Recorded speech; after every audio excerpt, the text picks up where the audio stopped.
अनन्या एक जवान औरत जिसकी आत्मा में उठती लहरें अपनी जिंदगी की छिपी हुई इच्छाओं के लिए बेचैन है, एक ऐसी दुनिया में जी रही है जहां उसके पति संजीव की व्यस्तता उसके शारीरिक और भावनात्मक सुख को चुरा लेती है।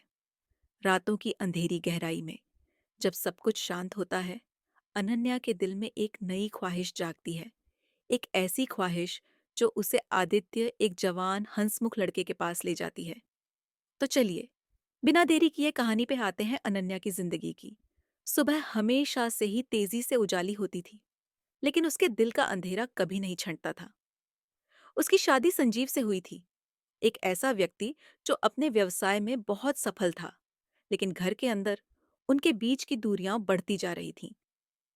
अनन्या को अपने पति से शारीरिक संतुष्टि नहीं मिल पाती थी, जिसके कारण उसकी इच्छाएं और अधूरी होती जा रही थीं।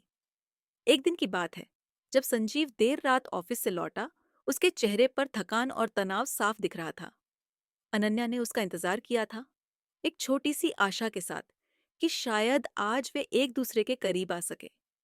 लेकिन जैसे ही संजीव घर में दाखिल हुआ, उसने बस एक थकी हुई मुस्कान दी और सीधा बिस्तर की ओर बढ़ गया। अनन्या के दिल में एक बार फिर से निराशा की लहर उठी। वो उसके पीछे पीछे बेडरूम में गई, उम्मीद की एक चिंगारी ली। संजीव, आज तुम बहुत थके हुए लग रहे हो, अनन्या ने आहिस्ता से कहा। हाँ, बहुत काम था आज, संजीव ने जवाब दिया, अपनी आंखें बंद करते हुए। अनन्या ने अपना हाथ उसके चेहरे पर रखा। मुझे लगता है हमें कुछ समय एक दूसरे के लिए निकालना चाहिए, संजीव।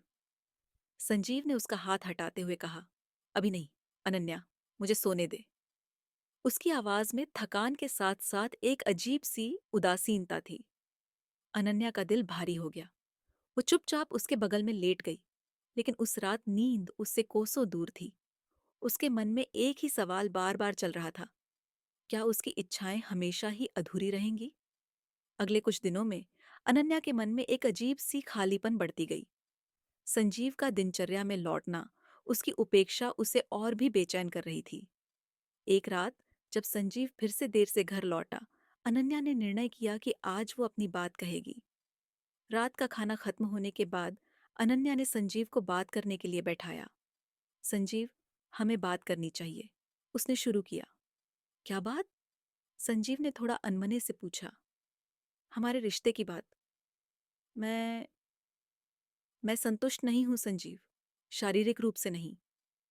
संजीव के चेहरे पर एक अजीब सी चुप्पी छा गई। फिर उसने जवाब दिया, मेरे पास समय नहीं है अनन्या। समय? ये सिर्फ समय की बात नहीं है संजीव, ये हमारे बीच की नजदीकी की बात है जो खोती जा रही है। अनन्या की आवाज में गुस्सा उभरने लगा। ठीक है, फिर क्या करूं मैं? संजीव ने उत्तेजित होकर कहा। अनन्या ने उसकी आंखों में झांका। मुझे तुम्हारी जरूरत है संजीव, मुझे वो प्यार चाहिए जो तुमने वादा किया था। उसकी बात पर संजीव ने कोई जवाब नहीं दिया, बस बिस्तर पर पलट गया। अनन्या का दिल टूट गया। उसने उस रात तकिए में अपने आंसू छिपाए, लेकिन उसके दिल में एक तूफान उठ रहा था।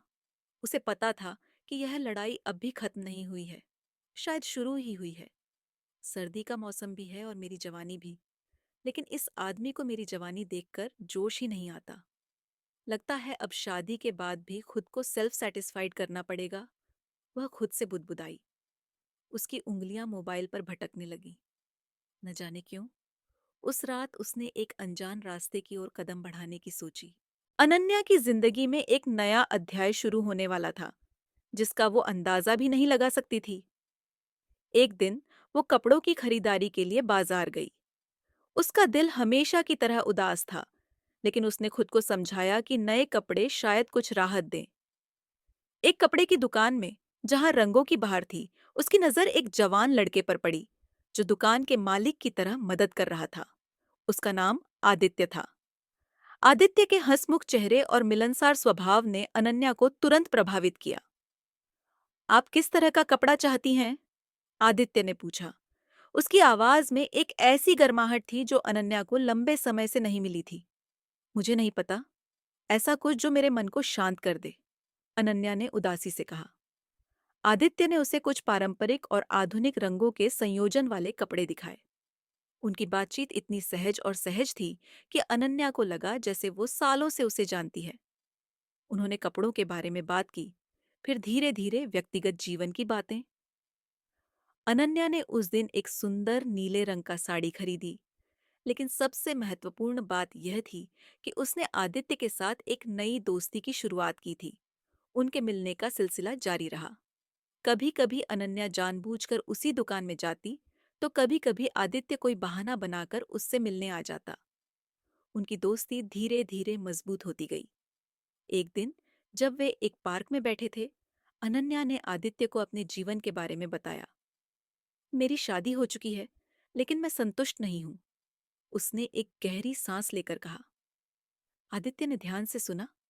उसके चेहरे पर सहानुभूति की झलक थी। हर कोई अपनी जिंदगी में संतुष्टि ढूंढता है अनन्या। कभी कभी यह अप्रत्याशित जगहों से आती है। उनकी मुलाकातें अब इतनी सामान्य हो गई थीं कि यह एक रूटीन की तरह लगने लगा। वे साथ में कॉफी पीते, किताबों के बारे में बात करते और कभी-कभी सिनेमा का आनंद लेते। आदित्य ने अनन्या को उसकी जिंदगी में एक नया रंग दिया था, जो वो लंबे समय से भूल गई थी। एक दिन दोपहर की धूप में जब वे एक कैफे में बैठे थे, आदित्य ने कहा, तुम्हारी आंखों में अब वो उदासी नहीं दिखती जो पहले हुआ करती थी। अनन्या ने मुस्कुराते हुए कहा, शायद यह तुम्हारी वजह से है। उनकी दोस्ती ने अनन्या को एक नई उम्मीद दी थी, लेकिन उसे लग रहा था कि यह रिश्ता उसके जीवन के पहले से जटिल मोड़ को और भी जटिल बनाने वाला है। अनन्या के दिल में एक नई उथल-पुथल शुरू हो गई थी। वो अब संजीव के साथ अपनी शारीरिक असंतुष्टि और आदित्य के साथ अपनी भावनात्मक जुड़ाव के बीच फंसी हुई थी। उसका मन एक नए रंग से भर गया था, जो उसे एक अजीब सी खुशी और गिल्ट के बीच झूला दे रहा था। अनन्या और आदित्य की दोस्ती ने एक नया मोड़ लिया जब वे रात के समय व्हाट्सएप पर चैट करने लगे। शुरुआत में बातें सामान्य थीं, दिन की घटनाओं के बारे में, कुछ हल्की फुल्की हंसी ठिठोली। लेकिन धीरे धीरे रात की चैट्स एक अलग ही दिशा में बढ़ने लगीं। एक रात जब संजीव सो चुका था, अनन्या को आदित्य का मैसेज आया। तुमने आज क्या पहना है? यह सवाल अचानक था, लेकिन अनन्या ने इसे मजाकिया अंदाज में लेना चाहा। एक साधारण नाइटी, उसने जवाब दिया। किस रंग की? आदित्य ने और पूछा। हल्की गुलाबी? अनन्या ने लिखा, थोड़ा अनमने से। बातचीत आगे बढ़ी और आदित्य ने अपनी बातें और भी निजी बना ली। और अंदर क्या पहना है? उसका सवाल सीधा था, लेकिन अनन्या को इससे असहजता महसूस हुई। आदित्य, यह थोड़ा अजीब लग रहा है, उसने जवाब दिया। माफ करना, मैं बस तुम्हारे बारे में जानना चाहता हूँ। आदित्य ने जल्दी जल्दी सफाई दी।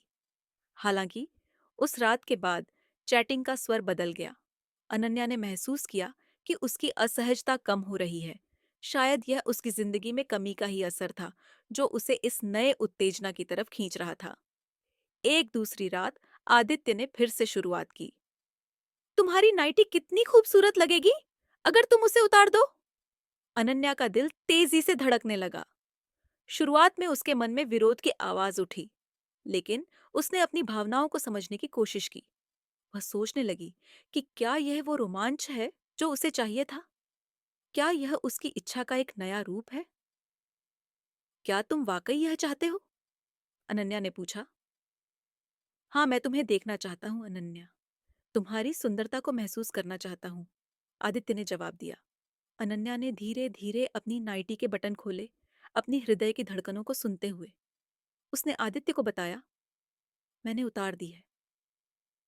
अब क्या पहना है तुमने? आदित्य के सवाल ने एक नया उत्साह जगाया। बस एक सेट, अनन्या ने जवाब दिया। उसकी उंगलियां कीबोर्ड पर थोड़ी कांप रही थीं। तुम्हें कैसा लग रहा है? आदित्य ने पूछा। उसके शब्दों में एक अजीब सा आकर्षण था। अजीब, लेकिन अच्छा भी, अनन्या ने स्वीकार किया। उसके बाद आदित्य ने उसे अपने कपड़े उतारने के लिए कहा।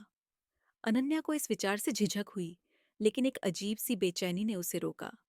यह बेचैनी उसकी अधूरी इच्छाओं की थी, जो अब एक नई दिशा में मोड़ रही थी। अनन्या ने धीरे धीरे अपने कपड़े उतारने शुरू किए, हर कदम पर संकोच और उत्तेजना के बीच संघर्ष करते हुए। जैसे जैसे वो आदित्य के साथ बातचीत कर रही थी, उसे लगा जैसे उसके शरीर और मन में एक नई तरह की खोज शुरू हो गई है। आदित्य के हर शब्द के साथ अनन्या के भीतर एक नई जागृति हो रही थी, लेकिन साथ ही उसके मन में संजीव की छवि भी आ रही थी, जो उसकी इस नई बेचैनी को और भी जटिल बना रहा था। उस रात अनन्या को एक सुकून भरी नींद आई। अनन्या के दिल में एक नई उम्मीद जगी थी। उसकी जिंदगी में एक नया रंग आदित्य के रूप में आ चुका था। वो दोनों एक फिल्म देखने का प्लान बनाया। उस मूवी का नाम था हेड स्टोरी 3। इस मूवी का चयन भी कुछ हद तक उनकी बढ़ती नजदीकी को दर्शाता था। उस दिन अनन्या ने एक एलिगेंट वेस्टर्न ड्रेस पहनी थी, जो उसकी सुंदरता को और बढ़ा रही थी, जबकि आदित्य ने जीन्स और टी शर्ट का चुनाव किया। मूवी हॉल में पहुंचकर उन्होंने एक ऐसी सीट चुनी जो थोड़ी अंधेरी और अलग थलग थी, जहां वे अपनी निजता का आनंद ले सकते थे। मूवी शुरू हुई और स्क्रीन पर उत्तेजक दृश्यों के साथ साथ उनके बीच एक अलग ही तरह का उत्तेजना शुरू हो गया। पहले तो आदित्य ने हल्के से अनन्या की उंगलियों को छुआ, फिर धीरे धीरे उसके कंधे पर हाथ रखा। अनन्या के शरीर में एक सिहरन दौड़ गई। वो असहज होने की बजाय उत्साहित हुई। मूवी के कुछ और उत्तेजक दृश्य आने पर आदित्य का हाथ अनन्या के गाल पर पहुंच गया, उसकी त्वचा को सहलाते हुए। उसकी छुअन में एक नयापन था जो अनन्या को दीवानी बना रहा था। वो मूवी के प्रति कम, आदित्य के स्पर्श के प्रति ज्यादा ध्यान दे रही थी। आदित्य की हिम्मत बढ़ती गई और उसने अनन्या को और करीब खींचा। उसकी उंगलियां धीरे धीरे अनन्या के शरीर के अधिक निजी हिस्सों की ओर बढ़ने लगीं। अनन्या के दिल की धड़कनें तेज हो गईं। उसके मन में एक साथ उत्साह और संकोच का मिश्रण हो रहा था। अंततः आदित्य ने अनन्या के होठों पर एक नर्म चुंबन रखा, जो जल्दी ही गहरा और जोशीला हो गया। वो दोनों मूवी हॉल में उन सबके बीच में अपने ही एक अलग संसार में खो गए। उनके चुंबन में जैसे एक प्रतीक्षित विस्फोट हुआ, जिसने अनन्या को उसके सभी संकोचों से आजाद कर दिया। उनके हाथ, उनके शरीर एक दूसरे को छू रहे थे, सहला रहे थे, एक ऐसी भावना का आनंद ले रहे थे जो दोनों को एक नए स्तर पर ले जा रही थी। मूवी के उत्तेजक दृश्यों के साथ उनके बीच की तनाव और उत्तेजना बढ़ती जा रही थी। उनके होंठ अलग हुए, लेकिन उनकी सांसें एक दूसरे के साथ मिली हुई थीं। आदित्य की आंखों में एक नई चमक थी, जबकि अनन्या की आंखों में एक अजीब सी शांति, एक प्रकार की संतुष्टि की छटपटाहट। इस रात ने अनन्या के जीवन में एक नया अध्याय खोल दिया था, जहां वो अपनी भावनाओं और इच्छाओं के साथ खेल रही थी। लेकिन इस नए रोमांच के साथ उसके मन में एक छोटी सी आवाज भी थी, जो उसे याद दिला रही थी कि यह सब कुछ कितना जटिल हो सकता है, खासकर जब संजीव की छवि उसके मन में कभी-कभी आकर खड़ी हो जाती थी। आदित्य के साथ सिनेमा हॉल का अनुभव अनन्या के लिए एक नया रोमांच था। उसके बाद आदित्य ने एक दिन उसे अपने एक दोस्त के फ्लैट पर मिलने के लिए बुलाया। अनन्या को पता था कि यह मुलाकात कुछ अलग होगी, लेकिन उसके मन में एक उत्सुकता भी थी। उस दिन वो एक खूबसूरत नीले रंग की साड़ी में सजी हुई थी, जो उसके रूप को और निखार रही थी।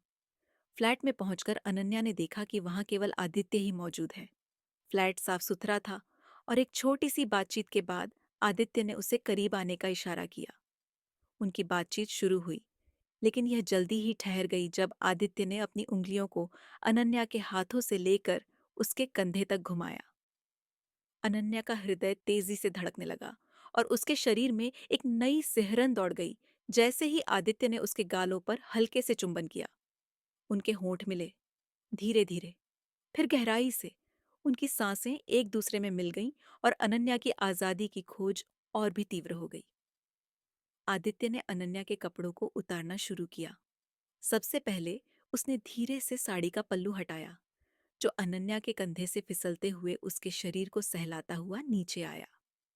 उसके बाद आदित्य ने साड़ी के पिन खोले, जो पल्लू को ब्लाउज से जोड़े हुए थे, और धीरे धीरे किनारे से साड़ी को खोला। साड़ी उसके शरीर से फिसलती गई, एक एक करके उसके हर कर्व को उजागर करते हुए। अनन्या का शरीर थरथरा गया जैसे ही उसकी साड़ी जमीन पर गिरी। अब ब्लाउज की बारी थी। आदित्य ने पीछे से ब्लाउज के हुक खोले, एक एक करके उसकी त्वचा को सहलाते हुए। ब्लाउज खुलने के बाद उसके कंधों से फिसलकर जमीन पर आ गिरा। अनन्या का ऊपरी हिस्सा अब सिर्फ ब्रा में था, जिसे आदित्य ने सम्मान से देखा। उसने धीरे से उसे भी खोला, उसके शरीर को हर पल का आनंद देते हुए। अब पेटीकोट की बारी थी। आदित्य ने नाड़ा खोलकर धीरे धीरे उसे भी नीचे की ओर खिसकाया, ताकि वो जमीन पर गिर जाए। अनन्या के शरीर से हर कपड़ा धीरे धीरे उतर रहा था, एक नई स्वतंत्रता का एहसास देते हुए। अब वो बस अपने अंडरगारमेंट्स में खड़ी थी, जिन्हें आदित्य ने भी हटाया, पूरे समर्पण और इच्छा के साथ। अनन्या अब अपने अंडरगारमेंट्स से मुक्त हो चुकी थी। उसके शरीर पर कुछ नहीं था, सिर्फ उसकी नंगी त्वचा, जो आदित्य के स्पर्श के लिए तैयार थी। आदित्य ने उसे उठाकर बिस्तर पर ले गया, जहां वे दोनों एक दूसरे के साथ एक नई कहानी के लिए तैयार थे। आदित्य ने अनन्या को बिस्तर पर धीरे से लिटाया, उसके शरीर को अपने हाथों से सहलाते हुए। उनकी आंखें एक दूसरे में डूबी हुई थीं, जैसे सारी दुनिया का अर्थ सिर्फ उन दोनों के बीच की इस क्षण भंगुरता में सिमट गया हो। उनके होंठ फिर से मिले, लंबे गहरे चुंबन में, जो उनकी इच्छाओं को और भी उग्र कर रहा था। आदित्य की उंगलियां अनन्या के शरीर को छू रही थीं, उसकी त्वचा पर नक्शे बना रही थीं, जैसे वो पहली बार अनन्या की दुनिया की खोज कर रहा हो। उसके हाथ उसकी छाती से होते हुए पेट तक फिसले, फिर कमर से नीचे। अनन्या ने आंखें बंद कर लीं। उसके शरीर में एक नई सिहरन दौड़ गई, एक ऐसा एहसास जो नया और अज्ञात था। धीरे धीरे आदित्य ने उसके शरीर के हर हिस्से को सहलाया, उसके हर छोटे छोटे हिस्से को महसूस किया, जो उसे नई ऊंचाइयों तक ले जा रहा था। उनके शरीर एक होने लगे, एक ऐसी नजदीकी जो अनन्या को पहले कभी महसूस नहीं हुई थी। जैसे ही आदित्य ने उसके अंदर प्रवेश किया, अनन्या को एक अजीब सी मगर सुखद झटका महसूस हुआ। उसका शरीर कुछ पल के लिए कठोर हो गया, फिर धीरे धीरे वह उत्साह और संतुष्टि के एक नए समुद्र में डूबने लगी। उसके भीतर एक उथल पुथल मची थी, एक ऐसी अनुभूति जो उसके सारे संकोचों को तोड़ रही थी। अनन्या के मन में एक अजीब सा मिश्रण था, उत्सुकता, उत्तेजना और एक अपराध बोध की छोटी सी झलक, जो संजीव की याद दिला रही थी। लेकिन उस पल में वो सब कुछ फीका पड़ गया था। उसे ऐसा महसूस हो रहा था जैसे वो एक नया आयाम खोज रही है, जहां उसकी इच्छाएं, उसकी भावनाएं स्वतंत्र हैं। आदित्य के हर आंदोलन के साथ अनन्या का शरीर एक नई लय में मिल रहा था। उसके भीतर एक पूर्णता का एहसास हो रहा था, एक ऐसा संतोष जो उसे शारीरिक और मानसिक दोनों स्तरों पर छू रहा था। उसकी सांसें तेज हो गईं, उसके शरीर में एक नई ऊर्जा का संचार हुआ, जो उसे एक नई जिंदगी की ओर ले जा रहा था।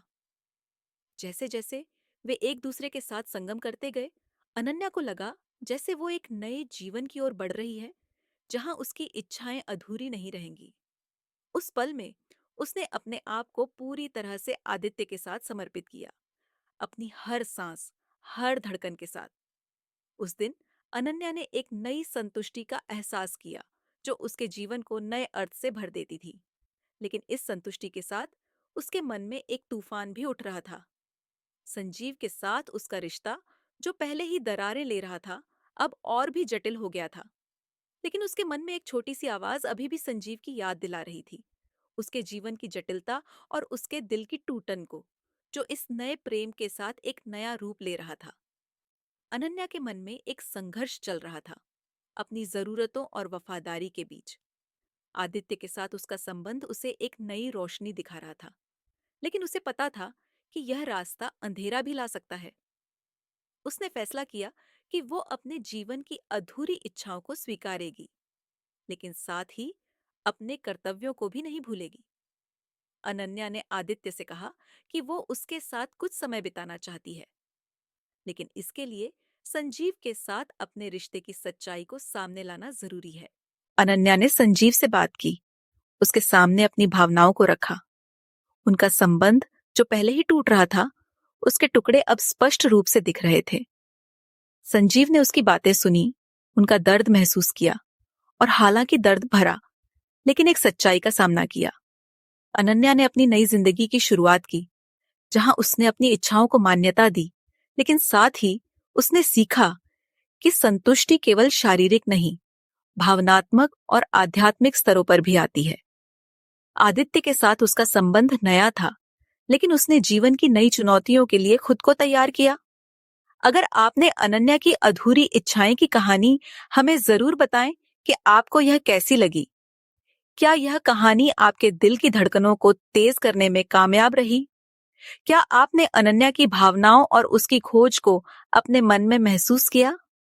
हमें आपके कमेंट्स का इंतजार है। हमें बताएं कि आपको कहानी का कौन सा हिस्सा सबसे ज्यादा पसंद आया और क्या आप अनन्या के सफर में अपने आप को देख पाएं। आपके विचार हमारे लिए बहुत मायने रखते हैं, तो कृपया कमेंट करके हमें अवगत कराएं।